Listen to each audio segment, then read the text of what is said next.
No nii, kandidaadid, alustame. Kuidas üldiselt meeleolu on? Õudne kui needmine ajalugu, maha tallatud jõuetu sugu, kõverad, küürakad, vaevakased, juurtega juurteta mädasa mülkad, see on Eesti. Aga meil on aegumatu aare, Anton Hansen, kirjanik Tammsaare. Tal on mitu pikka juttu, need peaks viisistama ruttu.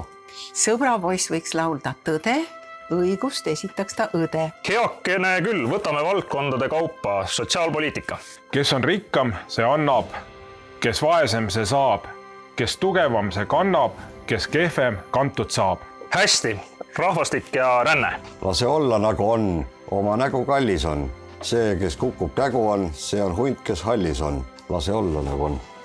Põllumajandus. Kapsad ja kaalid, intellektuaalid, porgandid ja peedid, pooleldi proleedid, nõgesed ja naadid, aristokraadid. Riigikaitse.